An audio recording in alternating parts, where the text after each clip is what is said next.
Hello everyone, welcome to Crystal IQ knowledge. इस video में हम पढ़ेंगे क्लास 10th सिविक्स का चैप्टर फर्स्ट, पावर शेयरिंग।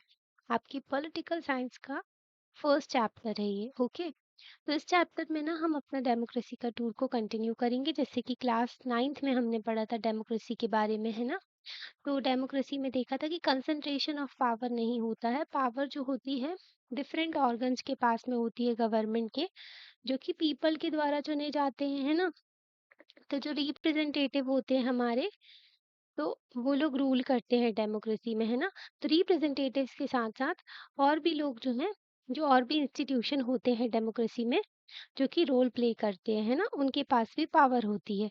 जैसे कि लेजिस्लेचर, एग्जीक्यूटिव एंड जुडिशरी, ये ऑर्गन्स ऑफ द गवर्नमेंट है, जो कि मोस्ट इम्पॉर्टेंट है। जुडिशरी भी मोस्ट इम्पॉर्टेंट है, जो कि डेमोक्रेसी में रोल प्ले करती है अपना। ओके, तो आगे के चैप्टर में फिर हम देखेंगे पावर शेयरिंग के आइडिया के बारे में। टू स्टोरीज देखेंगे, बेल्जियम की एंड श्रीलंका की। ठीक है, इस चैप्टर में हम बेल्जियम और श्रीलंका की स्टोरी भी देखेंगे, और यहाँ पर देखेंगे डेमोक्रेसी में किस तरह डिमांड्स को, जो डेमोक्रेसी में डिमांड करते हैं पावर शेयरिंग की। ओके, तो वो सारी चीज़ें देखेंगे, और कंक्लूजन में देखेंगे कि जो ज़रूरी क्यों है पावर शेयरिंग डेमोक्रेसी में, है ना, ताकि मेजॉरिटी माइनॉरिटी के ऊपर रूल ना करे, और बहुत सारी चीज़ें समझेंगे, है ना। तो आगे के चैप्टर्स में भी बेल्जियम एंड श्रीलंका। बेल्जियम जो है कि स्मॉल कंट्री है यूरोप में, ठीक है। तो बेल्जियम एक कंट्री है जिसकी कैपिटल है ब्रसेल्स, है ना। तो यूरोपियन यूनियन का हेडक्वार्टर भी ब्रसेल्स में है, बेल्जियम में। तो यूरोपियन यूनियन का, ओके, हाँ। तो यहाँ पर ना ये इसको कंपेयर किया गया है स्टेट ऑफ हरियाणा के साथ में। हमारे यहाँ हरियाणा है अपनी कंट्री में, है ना, तो उससे कंपेयर किया गया है।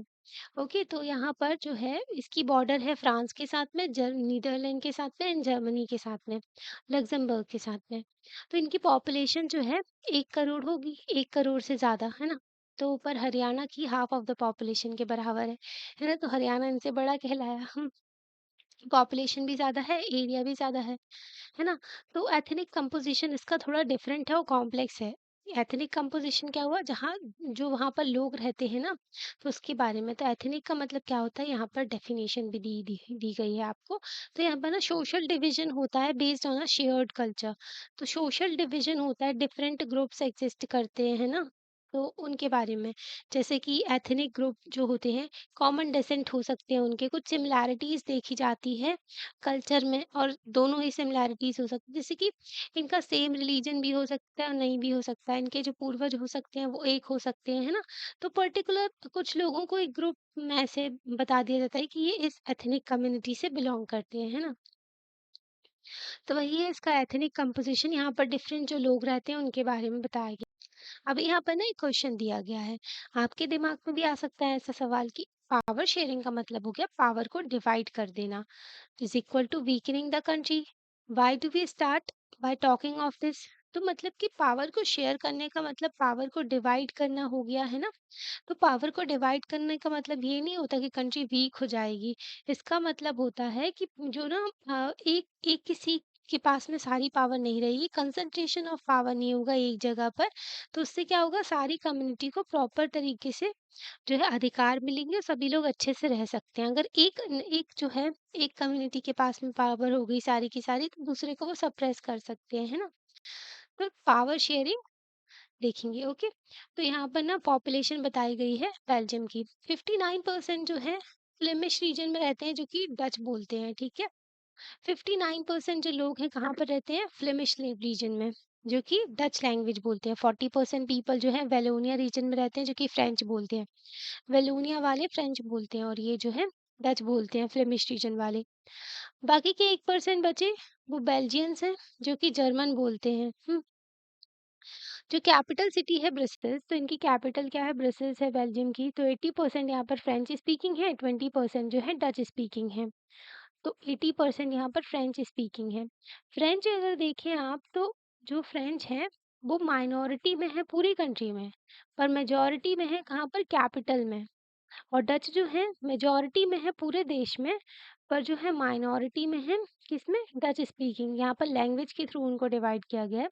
तो लैंग्वेज डच स्पीकिंग जो है माइनॉरिटी में है कैपिटल सिटी में, पर मेजॉरिटी में है पूरी कंट्री में। तो माइनॉरिटी फ्रेंच स्पीकिंग कम्युनिटी है, जो रिलेटिवली रिच एंड पावरफुल है। जो माइनॉरिटी कम्युनिटी है फ्रेंच, वो रिच है, पावरफुल है, ठीक है? और और अगर कंपेयर करते हैं डच स्पीकिंग कम्युनिटी है, जो डच लैंग्वेज बोलती हैं, तो ये इनका ना इकोनॉमिक डेवलपमेंट और एजुकेशन वगैरह थोड़ा लेट मिला इनको। तो उसकी वजह से ये जो है इनके बीच में टेंशन हो गई। French speaking and Dutch speaking जो है आपस में लड़ने लगी लैंग्वेज के मतलब लैंग्वेज वाले हैं ना, तो लड़ने लगे। ड्यूरिंग दी 1950s और 1960 में टेंशन हो गई थी दोनों कम्युनिटीज़ में। ओके, ब्रसल्स में। ब्रसल रिप्रेजेंट करते हैं स्पेशल प्रॉब्लम। तो यहाँ पर एक स्पेशल प्रॉब्लम ही है कि डच स्पीकिंग जो है पीपल मेजॉरिटी है देश में, पर माइनॉरिटी में है कैपिटल में, है ना? अगर देखो ब्रसल्स है ये, ठीक है? ब्रसल की कैपिटल है बेल्जियम, है ना? तो यहाँ पर कौन है? डच स्पीकिंग जो है यहाँ पर मेजॉरिटी में है, ओके। पर यहाँ पर जो कैपिटल सिटी में रह रहे हैं ना, वो माइनॉरिटी में है। फ्रेंच स्पीकिंग यहाँ पर जो है माइनॉरिटी में है, पर जो कैपिटल में रह रहे हैं वो मेजॉरिटी में है ना? तो ये थोड़ा कॉम्प्लेक्स सिचुएशन हो गई यहाँ पर। तो लेट अस कंपेयर दिस दूसरी कंट्री के साथ में कंपेयर करते हैं इसको। श्रीलंका एक आइलैंड नेशन है, ठीक है? तो आपने देखा ही होगा भटे जैसा ऐसा लटका रहता है ना नीचे। तो श्रीलंका है हमारी कंट्री के नीचे, है ना? तो यहाँ पर तमिलनाडु से थोड़ा-सा नीचे, है ना? तो इसमें 2 करोड़ पीपल्स हैं, ओके? 2 करोड़ लोग रहते हैं यहाँ पर, सेम ऐज़ दी हरियाणा। हरियाणा के बराबर ही समझो इसको, कि इतने सारे लोग यहाँ पर रहते हैं, है ना? लाइक अदर नेशंस इन दी साउथ एशिया रीजन, श्रीलंका तो दूसरे नेशन की तरह ही श्रीलंका में भी बहुत ज़्यादा डाइवर्स पॉपुलेशन है। मेजर सोशल ग्रुप जो है सिन्हाला स्पीकर है, सिन्हाला स्पीकर 74% है, और तमिल स्पीकर 18% है। अमंग तमिल्स देयर वर 2 सब ग्रुप्स। तो क्या था ना, तमिल जो थे अपनी कंट्री से ना, अंग्रेज जब अपने यहाँ रूल करते थे, तो यहाँ से ना मतलब इंडियंस को हर जगह लेके जाया करते थे। प्लांटेशन उनके जो फील्ड हुआ करती थी उस पर काम करने के लिए, क्योंकि ये लोग जो है कैश क्रॉप्स उगाते थे, मतलब कि पैसे कमाने के लिए क्रॉप्स वगैरह उगाते थे। टी प्लांटेशन हुआ करता था, है ना? तो चाय के बागानों में काम करवाने के लिए अलग-अलग जगह पर तो इंडियंस को ले जाया करते थे, और दूसरी कंट्री से भी लाया करते थे, ऐसा नहीं था। तो तमिल्स को लेकर के गए थे श्रीलंका में, तो तमिलियन वहाँ पर बस गए थे। तो फिर वहीं पर रहने लगे वो। तो तमिल जो है ना यहाँ पर 18% बस है, ओके? जो ये श्रीलंका है यहाँ पर। तो तमिल जो है 2 सब ग्रुप्स में डिवाइडेड है। तमिल नेटिव जो है वहाँ के श्रीलंकन तमिल, जो तमिल जो नेटिव है श्रीलंकन तमिल 13% है, ओके। बाकी की जो रेस्ट है, forefathers came from India as a plantation worker during the colonial period. तो जो नेटिव तमिल है, जो वहां से बिलोंग ही करते हैं, वो सिर्फ 13% है। और बाकी के जो है ना, उनके पूर्वज जो आए थे यहाँ पर काम करने के लिए प्लांटेशन वर्कर के तौर पे, हमने आपको बताया ना कॉलोनियल टाइम पे अंग्रेज लेकर के गए थे, तो उनको इंडियन तमिल्स कहा जाता है। तो मैप में आप देख सकते हो Sri Lankan Tamils are concentrated in north and east of the country. Most of the Sinhala speaking people are Buddhist, while most of the Tamils are Hindu and Muslim. यहाँ पर ना फिर 7% यहाँ पर क्रिश्चियन हैं, जो कि तमिल और सिन्हाला दोनों बोलते हैं, ठीक है? तो यहाँ पर देखो, यहाँ पर जो है तमिल्स रहते हैं, ठीक है? यहाँ तमिल रहते हैं, ठीक है? ये ऑरेंज रीजन में, ओके। ये देखो, श्रीलंकन तमिल जो है ये ऑरेंज रीजन में रहते हैं, इंडियन तमिल जो है ये ब्राउन वाले रीजन में रहते हैं, है ना? और बाकी के सिन्हालीज रहते हैं, ओके। और ये मुस्लिम्स रहते हैं, है ना? तो ये जाफरा रीजन है, ओके। यहाँ पर पाक स्टेट पड़ता है, ठीक है? और ये हो गया श्रीलंका। यहाँ पर बेल्जियम का भी मैप दिया हुआ था। बेल्जियम में जो है, ये ब्रसेल्स है कैपिटल रीजन, ओके। ये है Brussels capital region. Walloon region ये है, जहाँ पर फ्रेंच स्पीकिंग रहते हैं। यहाँ पर फ्रेंच स्पीकिंग रहते हैं वैलोन रीजन में, है ना? फ्लेमिश रीजन कहाँ पर है? ये है येलो वाला फ्लेमिश रीजन, जहाँ पर डच स्पीकिंग रहते हैं और जर्मन स्पीकिंग यहाँ पर रहते हैं। इस तरीके से डिवाइड किया गया है कम्युनिटीज को, है ना? तो ऐसी सिचुएशन ना दोनों कंट्री में अलग-अलग सिचुएशन हो गई है ना, कि अलग-अलग लोग रहते हैं। बेल्जियम में जो है डच कम्युनिटी जो है वो मेजॉरिटी में है। फोर्स कर रही है फ्रेंच और जर्मन स्पीकिंग पॉपुलेशन को, और ना कॉन्फ्लिक्ट हो रहा था वहाँ पर, तो इसकी वजह से वो पार्टीशन होने की कगार पे आ गया था कंट्री का। Both sides will claim control over Brussels, Brussels पे दोनों का कंट्रोल, मतलब दोनों क्लेम कर रहे थे कि कंट्रोल हो ब्रसेल्स पे, है ना। श्रीलंका में देखें तो सिंहाला कम्युनिटी जो है बिगर मेजॉरिटी है इनकी, तो बहुत ज़्यादा है ना, ये ज़्यादा नंबर में है सिंहाला कम्युनिटी। तो यहाँ पर और ज़्यादा प्रॉब्लम क्रिएट हो गई है ना। तो ये लोग जो है अपना पूरा कंट्रोल करना चाहते हैं, अपनी मर्जी थोपना चाहते हैं पूरी कंट्री के ऊपर, सिंहाला कम्युनिटी। तो अब देखते हैं हम दोनों कंट्रीज में क्या हुआ।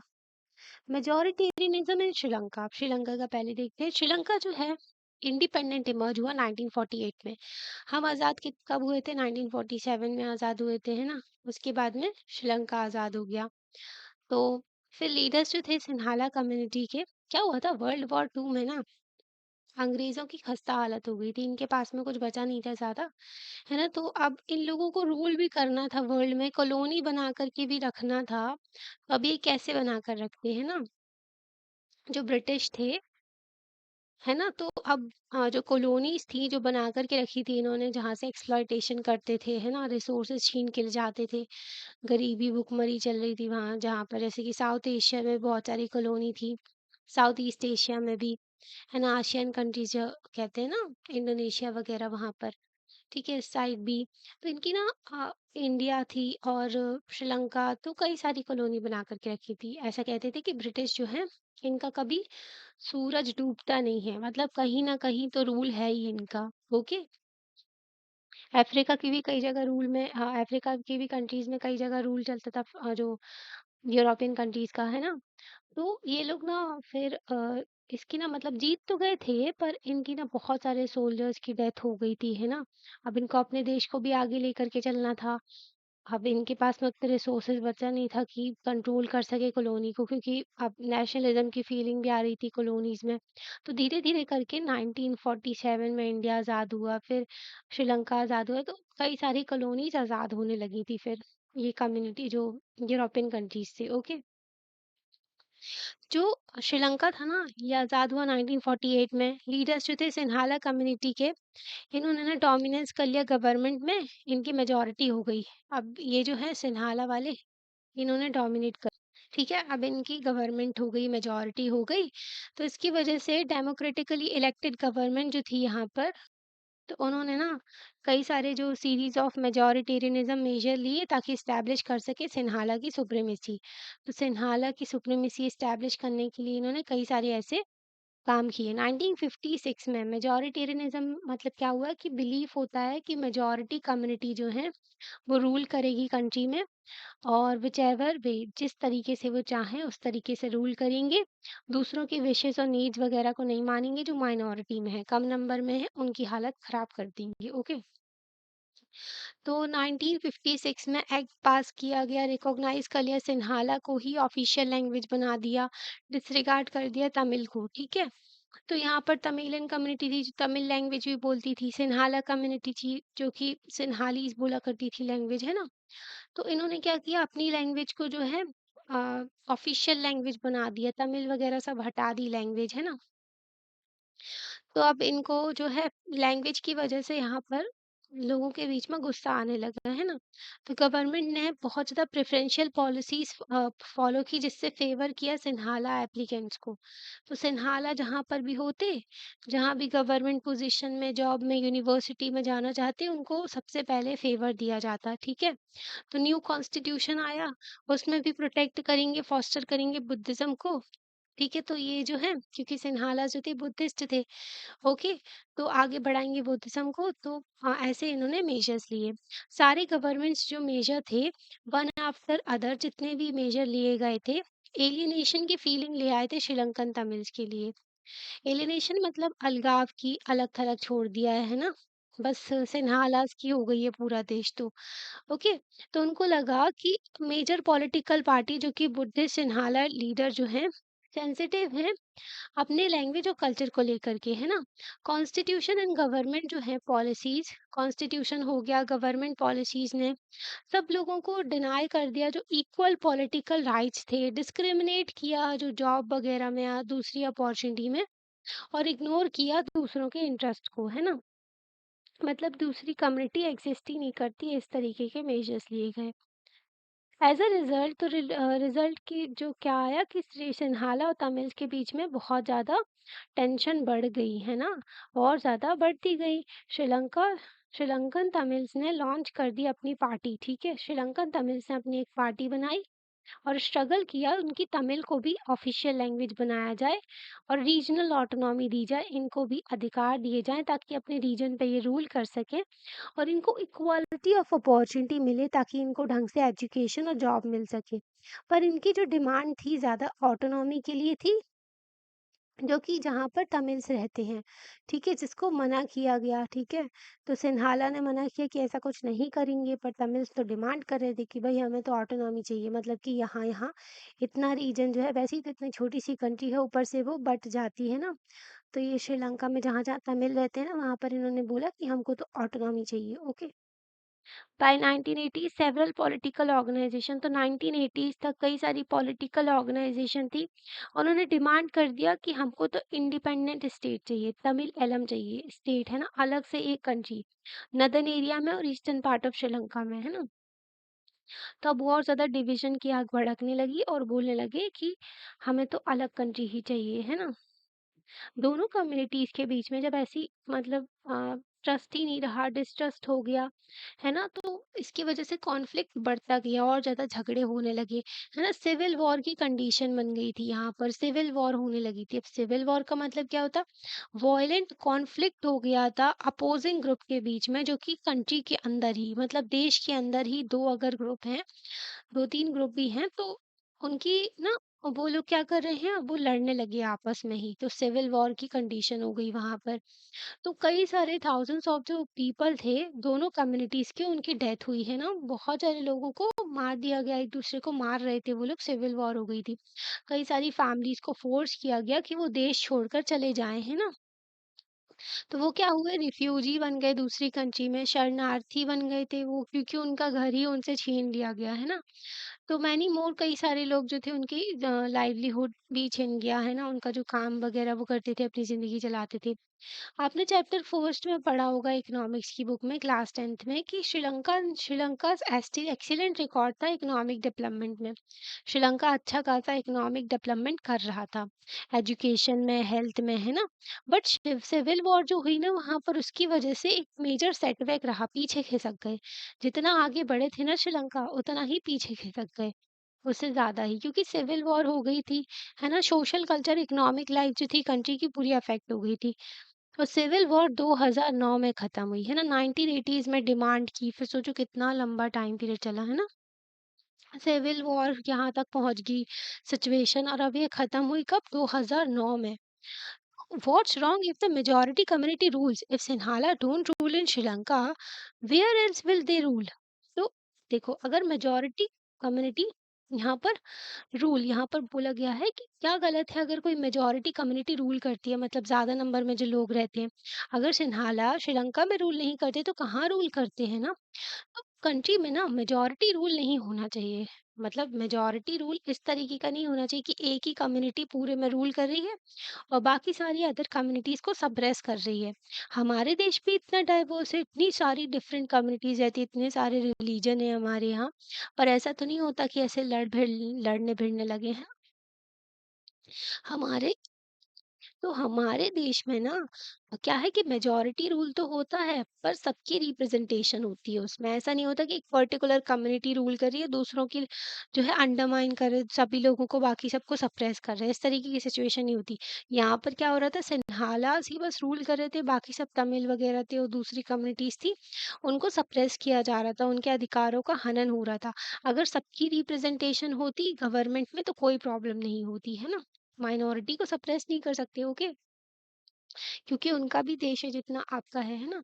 तो उस तरीके की सिचुएशन देखने को मिली थी श्रीलंका में। अकोमोडेशन इन बेल्जियम, बेल्जियम में डिफरेंट सिचुएशन थी। श्रीलंका में क्या किया, श्रीलंका में वहां पर मेजोरिटी में रूल आए और फिर वहां पर लड़ाई झगड़े शुरू होने लगे और उन्होंने अपना सारा कुछ कंट्रोल में ले लिया, है ना। पर बेल्जियम में सिचुएशन डिफरेंस थी। बेल्जियम जो थे वहाँ पर लीडर्स ने डिफरेंट पाथ लिया, है ना? उन्होंने रिकॉग्नाइज किया existence of regional difference and cultural diversities. उन्होंने माना कि हाँ, रीजनल डिफरेंसेस हैं, कल्चरल डाइवर्सिटीज है। 1970 एंड 1993 में उन्होंने अमेंड किया अपने संविधान को 4 बार, ठीक है? ताकि ऐसा अरेंजमेंट बना सके जहाँ पर सभी लोग अच्छे से रह सकें, है ना? जैसे हमारे संविधान में भी माइनॉरिटीज को अधिकार दिए गए हैं ना, तो बेल्जियम के कॉन्स्टिट्यूशन को भी अमेंड किया गया ताकि इनमें जो है ऐसा अरेंजमेंट बना सके ताकि सभी लोग साथ में रह सकें। अरेंजमेंट जो है वर्कआउट किया क्योंकि डिफरेंट जो हाँ, वो बहुत ही इनोवेटिव तरीके का था, है ना? और डिफरेंट था दूसरी कंट्री से। तो बेल्जियम का मॉडल देखते हैं। यहाँ पर क्या किया, कॉन्स्टिट्यूशन ने बोला कि जो Dutch speaking and French speaking minister हैं, दोनों इक्वल होंगे गवर्नमेंट में, है ना? तो डच स्पीकिंग और फ्रेंच स्पीकिंग मिनिस्टर जो हैं, दोनों इक्वल होंगे सेंट्रल गवर्नमेंट में। जो नेशनल गवर्नमेंट है ना, वहाँ पर कुछ स्पेशल लॉज जाएंगे ताकि मेजॉरिटी जो है मेंबर है ना, सब स्पेशल लॉज की जरूरत होगी ताकि सपोर्ट हो सके मेजॉरिटी मेंबर का फ्रॉम ईच लिंग्विस्टिक ग्रुप। तो कोई सिंगल कम्युनिटी डिसीजन नहीं लेगी अकेले, है ना? तो सारी कम्युनिटीज जो होंगी वो उनका रिप्रेजेंटेशन की बात की गई। यहाँ पर कोई सिंगल कम्युनिटी यहाँ पर सारे डिसीजंस नहीं ली। ओके। तो many power of central government have been given to state government. कई सारी पावर्स जो थी सेंट्रल गवर्नमेंट की वो स्टेट गवर्नमेंट को दी गई, two reasons of the country में, है ना? दो रीजन बेसिकली डिवाइडेड थे ज्यादा ना। तो स्टेट गवर्नमेंट जो थी सबऑर्डिनेट नहीं है सेंट्रल गवर्नमेंट की। हमारे यहाँ भी बोलते हैं कि स्टेट जो है सबऑर्डिनेट नहीं है किसके, सेंट्रल गवर्नमेंट के, है ना? सेंट्रल गवर्नमेंट जो नेशनल गवर्नमेंट है उसके, है ना? तो कॉन्स्टिट्यूशन ने दी है स्टेट को पावर, उसी तरीके से यहाँ पर भी। तो ब्रसेल्स जो है as a separate government in which both communities have equal representation. तो यहाँ पर एक सेपरेट गवर्नमेंट थी ब्रसेल्स में जिसमें दोनों कम्युनिटीज की इक्वल रिप्रेजेंटेशन थी। फ्रेंच स्पीकिंग पीपल जो थे उन्होंने एक्सेप्ट किया कि इक्वल रिप्रेजेंटेशन हो ब्रसेल्स में बिकॉज डच स्पीकिंग कम्युनिटी जो है वो एक्सेप्ट की उन्होंने equal representation in central government.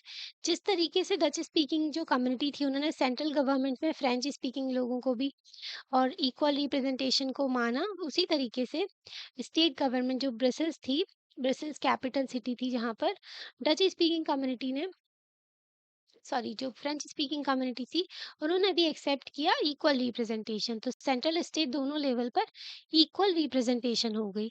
Apart from the central and the state government there is a third kind of government. एक और गवर्नमेंट बनाई इन्होंने थर्ड काइंड की, मतलब तीसरी प्रकार की गवर्नमेंट बनाई।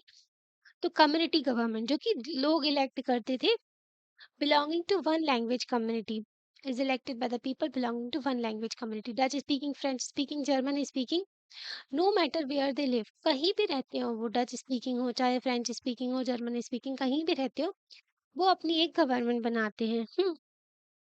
मतलब कि ये सिलेक्ट करते हैं लोगों को ताकि कम्युनिटी गवर्नमेंट हो सके।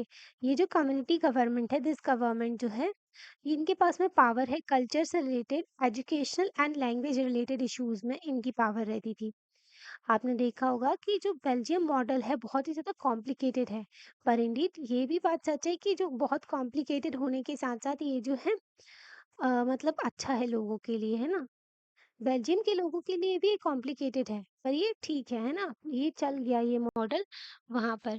इन्होंने हेल्प किया कि सिविल जो स्ट्राइफ ना हो, मतलब कम्युनिटीज के बीच में ज़्यादा लड़ाई झगड़े कुछ भी ना हो, इश्यूज ना क्रिएट हो। तो ये पॉसिबल रहा कि डिवीजन ना हो कंट्री का लिंग्विस्टिक लाइंस में, जैसे कि श्रीलंका में देखने को मिला है ना।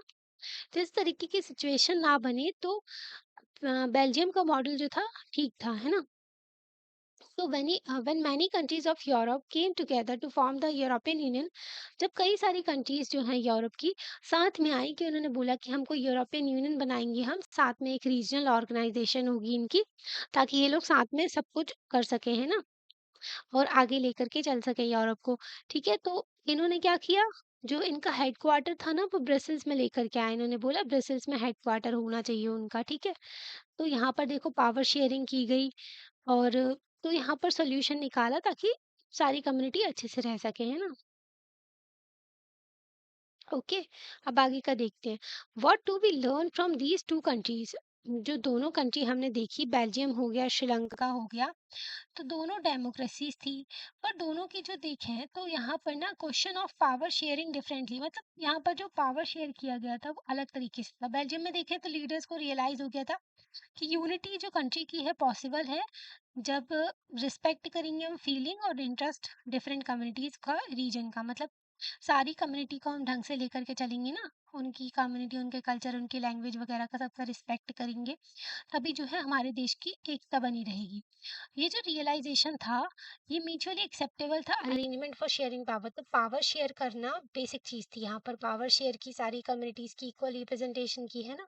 तो श्रीलंका में देखें तो अलग ही चीज देखने को मिल गई। श्रीलंका में तो यहाँ पर मेजोरिटी कम्युनिटी ने फोर्स कर दिया, अपना डोमिनेंस दिखाया, ठीक है, और मना कर दिया पावर शेयर करने से, और यूनिटी ऑफ द कंट्री जो थी अंडरमाइन कर दी। तभी जो है अभी भी डिमांड उठती है कि जो श्रीलंका में जो है तमिल्स के लिए अलग स्टेट बन जाए, है ना। तो जो है वो अभी भी डिवीजन वहां पर चलता है ना। यहाँ पर ना why power sharing is desirable, ऐसी सिचुएशन ना कहाँ देखने को मिली थी, पाकिस्तान जो था, ये ना ये ना मैंने मैप बनाया है इंडिया का, ठीक है। तो यहाँ पर अपना इंडिया था, है ना। तो यहाँ पर जो था, यहाँ पर पाकिस्तान है ना। तो इसको कहते थे क्या, वेस्ट पाकिस्तान, और इसको कहते थे ईस्ट पाकिस्तान, ठीक है। ये बांग्लादेश था। तो 1947 में ऐसी सिचुएशन थी, है ना, जब डिवीजन हो गया था हमारे देश का। तो ईस्ट पाकिस्तान था ना, यहाँ पर जो बंगाली लैंग्वेज बोलते थे, बंगला लैंग्वेज चलती थी यहाँ पर, और यहाँ पर उर्दू थी, ठीक है। तो इन्होंने क्या किया, वेस्ट पाकिस्तान सारी पावर इनने अपने पास रख ली, है ना, और उर्दू को ही ऑफिशियल लैंग्वेज बना दिया, और जो इनकी बंगला लैंग्वेज थी, इनका कुछ भी मतलब अलग कर दिया इनको। और यहाँ पर जो थे, इनके यहाँ से कोई भी पॉलिटिकल रिप्रेजेंटेटिव यहाँ से रूलर नहीं बनते थे, और वेस्ट पाकिस्तान के पास में सारी पॉलिटिकल पावर थी, मेहनत ये लोग सारी करते थे। इकोनॉमिक डेवलपमेंट यहाँ पर हो रहा था, क्योंकि बंगाल जो था बहुत ही रिच रीजन था। जो वेस्ट बंगाल कहते हैं ना, इसलिए कहते हैं क्योंकि 1905 में डिवीजन किया था कर्जन ने, है ना। तो यहाँ पर ना क्या हुआ था, जो डिवीजन हुआ था कर्जन ने किया था, तो उसकी वजह से ईस्ट बंगाल और वेस्ट बंगाल डिवाइड हो गए थे। तो आज भी हमारे देश में जो यहाँ पर वेस्ट बंगाल है ना। तो ईस्ट पाकिस्तान जो है, फिर उसके ना 1971 में वॉर हो गई थी, क्योंकि पाकिस्तान बहुत ही बेकार तरीके से उनको सप्रेस कर रहा था, मार पीट रहा था। आपने मूवीज भी देखी होगी बहुत सारी, है ना, तो इससे रिलेटेड। तो यहाँ पर क्या हुआ, ये बांग्लादेश बन गया, नई कंट्री बन गया। तो ऐसी ही सिचुएशन ना श्रीलंका में भी देखने को मिल रही है, कि वहां पर भी लैंग्वेज थोपी जा रही। तो लैंग्वेज जो है, ऐसे इस तरीके से ना लैंग्वेज थोपनी नहीं चाहिए किसी के ऊपर, है ना। तो यही देखने को मिलता है ना। अब आगे का पढ़ते हैं, why power sharing is desirable. दो डिफरेंट रीजन है पावर शेयरिंग के, है ना। तो यहाँ पर दो रीजन दिए गए हैं, ये पावर शेयरिंग जो है अच्छी होती है। फर्स्ट, पावर शेयरिंग ना गुड है, अच्छी है, क्योंकि ये जो है पॉसिबिलिटी ऑफ कॉन्फ्लिक्ट, जो लड़ाई झगड़े हो सकते हैं सोशल ग्रुप्स के बीच में, तो उसको अवॉइड करते हैं, ऐसा कुछ नहीं होगा, रिड्यूस कर देते हैं उसको, ठीक है।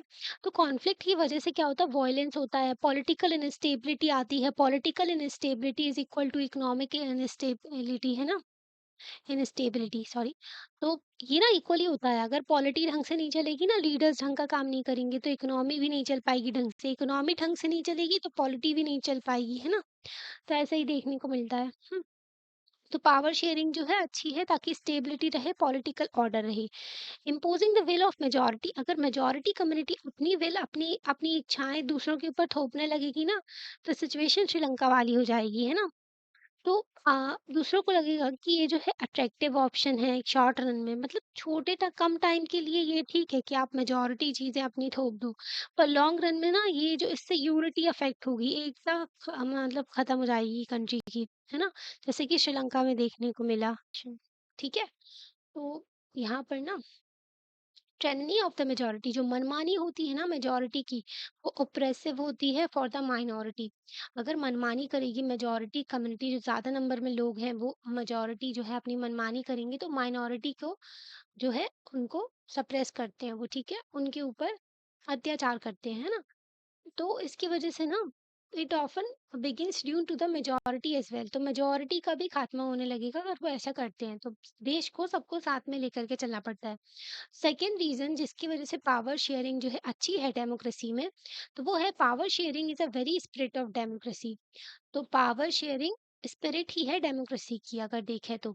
डेमोक्रेटिक रूल में ना शेयर होती है पावर। अगर डेमोक्रेसी में देखें आप डेमोक्रेटिक रूल में, तो पावर शेयरिंग तो बेसिक है, वहाँ पर पावर शेयर होती है with those affected by this exercise who have to live with its effect. मतलब कि डेमोक्रेसी में लोग रह रहे हैं तो उनको पावर शेयर करके अच्छे से रहना चाहिए, है ना? तो people have a right to be consulted on how they are to be govern. तो लोगों के पास में अधिकार होना चाहिए कि वो कंसल्ट, मतलब उनसे पूछा जाए कि किस तरीके से वो गवर्न होना चाहते हैं, ना? ऐसा ना हो कि एक मेजोरिटी रूल करे, है ना? तो पावर शेयर करेंगे तो सभी कम्युनिटी का रिप्रेजेंटेशन होगा तो सभी लोगों को अपना अधिकार लगेगा, है ना? उनके राइट, उनकी रिस्पेक्ट की जाएगी, उनके कल्चर की, और आगे लेकर के चल पाएँगी कंट्री को। तो लेजिटिमेट गवर्नमेंट, जो जायज़ गवर्नमेंट है, तो वहाँ पर सिटीज़न जो होते हैं पार्टिसिपेट करते हैं, है ना? और उनका जो होता है स्टेक होता है सिस्टम में, है ना? पार्टिसिपेशन होता है और उसी के थ्रू वो कंट्री में अपना कंट्रीब्यूशन भी करते हैं। तो हम फर्स्ट रीज़न देखते हैं, जो फर्स्ट रीज़न है प्रूडेंशियल है। प्रूडेंशियल का मतलब क्या हुआ? बेस्ड ऑन द प्रूडेंस और on the careful calculation of gains and losses. आप ना प्रूडेंस कर रहे हो कि आप देख रहे हो, कैलकुलेट कर रहे हो कि इससे ज़्यादा फ़ायदा होगा कि इससे लॉस होगा, है ना? तो ऐसा आप कैलकुलेशन करते हो। प्रूडेंशियल डिसीजन होता है are usually contested with decision based on purely on moral consideration. तो प्रूडेंशियल जो हो गया ना, आप प्रॉफिट और लॉस का पूरा अंदाजा लगा करके डिसीजन ले रहे हो। पर मॉरल डिसीजन हो गया कि वो तो हाँ, जो आवाज है आपके अंदर की, है ना, कि ऐसा तो होना ही चाहिए, आत्मा की आवाज है। ओके, तो इस तरीके की सिचुएशन देखने को मिलती है। तो फर्स्ट रीजन हमने देखा कि अगर हम पावर शेयरिंग करते हैं, पावर शेयरिंग से क्या होगा? वॉयलेंस नहीं होगा कंट्री में, कॉन्फ्लिक्ट नहीं होगा, है ना? तो ये क्या है? प्रूडेंशियल रीजन है। तो हमने प्रॉफिट और लॉस का सारा देख लिया कि अगर पावर शेयरिंग होगी तो ढंग से कंट्री को आगे लेकर के चलेंगे, यूनिटी रहेगी हमारे देश में, है ना? और कॉन्फ्लिक्ट नहीं होंगे, है ना? अगर और दूसरा रीज़न क्या है कि पावर शेयरिंग तो स्पिरिट में है डेमोक्रेसी के, है ना? तो ये बात की गई है। तो दूसरा रीज़न जो है मोरल मोरल रीज़न देखने को मिला, है ना? प्रूडेंशियल रीज़न की वजह से जो पावर शेयरिंग है अच्छा आउटकम लेकर के आएँगी, और जो मोरल रीज़न है वो तो very act of power sharing as a value, तो वो वैल्यू मानते हैं डेमोक्रेसी की। ठीक है कि डेमोक्रेसी में ये तो होना ही चाहिए, है ना? तो मोरल रीज़न है वो। ओके। तो पावर शेयरिंग के हमने 2 रीज़न देखे, क्या थे? प्रूडेंशियल रीज़न और मॉरल रीज़न, है ना? तो प्रूडेंशियल रीज़न क्या है कि कॉन्फ्लिक्ट वगैरह नहीं होगा, ढंग से कंट्री रह पाएगी, यूनिटी रहेगी देश में। मॉरल रीज़न की वैल्यू है डेमोक्रेसी की कि उनको पावर शेयरिंग करनी चाहिए, ओके? 2 रीज़न आपको याद रखने हैं। अब आगे का चैप्टर हम पढ़ेंगे सेकंड पार्ट में। आपको कैसा लगता है एक्सप्लेनेशन? तो आप लाइक करके बता सकते हैं वीडियो को। आप जो है चैनल को सब्सक्राइब भी कर सकते हैं और अपने फ्रेंड्स के साथ में शेयर भी कर सकते हैं। Thank you.